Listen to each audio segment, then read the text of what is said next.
You're watching SBA Today. With all the latest news, stories, and advice, here are your hosts, Paul Long and Tanya Mazurek. Welcome to SBA Today for the week of February 11th. I am Paul. And I am Tanya. And today we're dipping our toes into the current situation with the government when it comes to SBA lending. I never thought I'd be talking so much in politics as I have been the last couple of weeks. And you know me well enough to know that it's like, oh my God, it takes me out. Anyway. Yeah. Well, let's jump into the news here. So a group of Democrats from the Small Business Committee wrote a letter on February 3rd. Representative Maggie Goodlander sent a letter to the SBA acting administrator Everett Woodall, urging the agency to immediately clarify the extent of Elon Musk's DOGE access to SBA systems. The letter followed a report that they requested that the DOGE committee has requested and has been granted access to all SBA systems, including HR, contracts, and payment systems. Members also, there's more, but what do you think about that part first? I mean, he's going to have access to every government system. So, I mean, SBA was on the block. Now, what he does with it, that's probably what keeps me up at night. Well, it's still to come down. Who knows? Could go either direction. But that's true. The members wrote also in part, after last week's attempt to freeze federal grants and loans, we are concerned that Musk's followers intend to block critical SBA services from reaching our nation's small employers. Unauthorized access to SBA systems hurt not just small employers, but also SBA's vast network of lenders and resource partners, us, and will have a disastrous effect on the services provided to small businesses. Beyond the operational impact, this breach endangers the private information of small business owners, SBA resource partners, and employees. Now, with that, he got really into. Now, the first thing I want to bring up, man, they really concentrate on the fact that he's a billionaire. What's up with that? So what? I mean, exactly. I was like, why is it that everything I read is the billionaire? I'm sitting there going, well, should he not have any money? Should he not know how to make it? I mean, I don't know. I know. Anyway. Who knows? Yeah. I think another part of this too is, having access to that information. Mm-hmm. So what?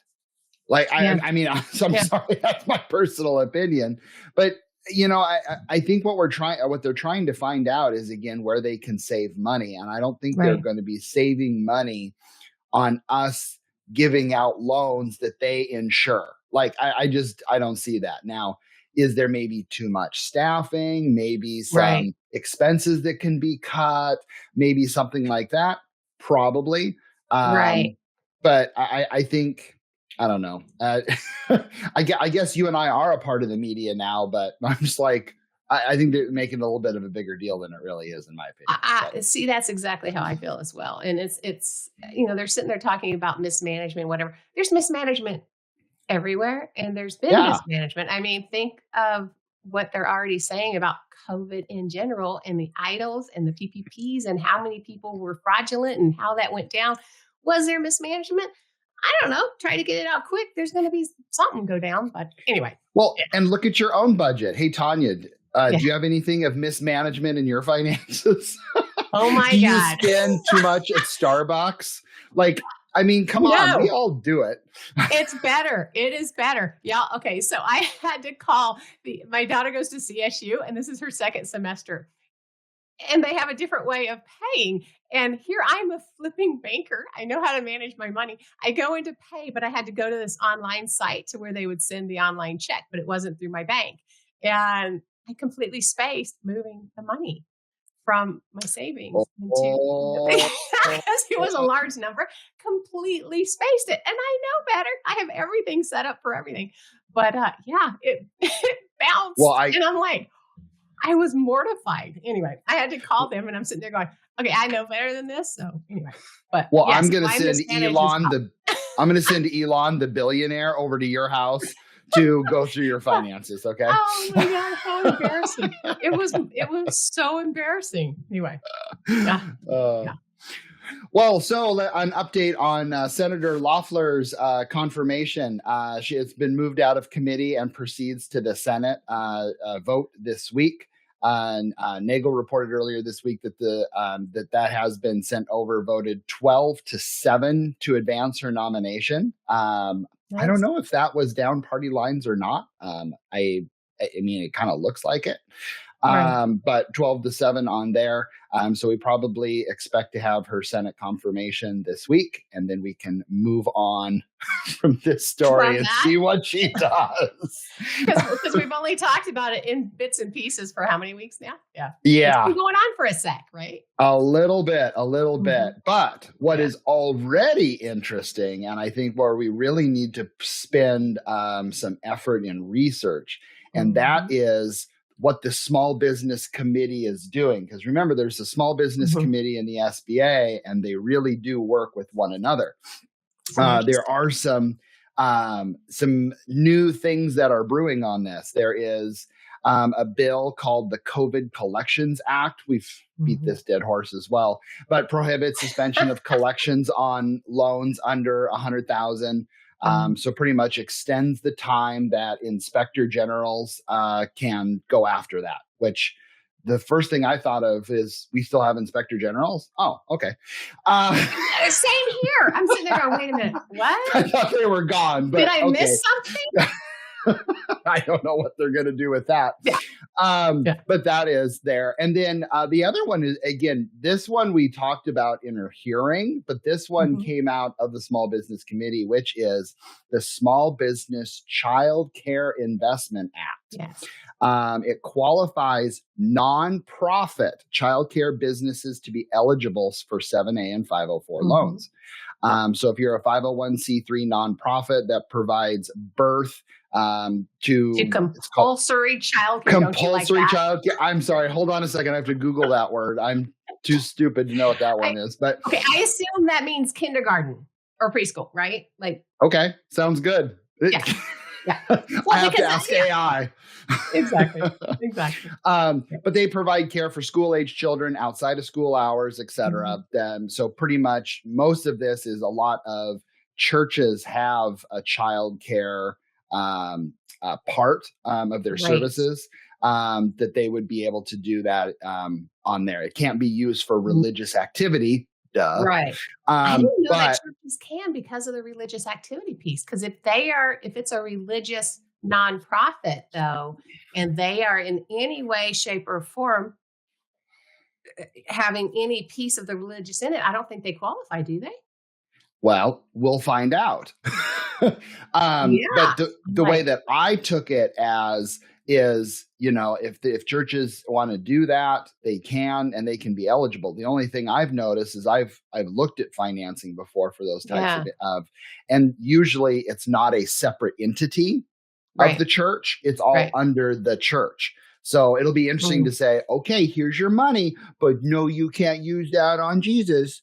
Like, what do you? How do you split it out? I mean, I don't know. I'm like, wait a minute. So then they're no longer a religious nonprofit. So I don't know how that's going to work. Who knows? Right? It's but when they mentioned that during the nomination hearing, I'm like, okay, well, they're trying hard for that one. So we'll see what happens from that. But that could definitely affect us here.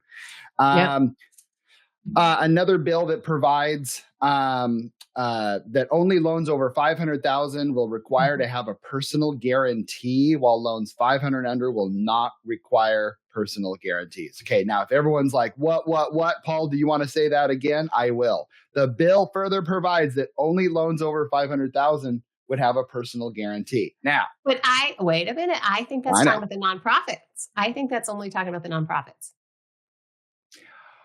Oh, okay. I think it's only talking about which actually to a degree in line.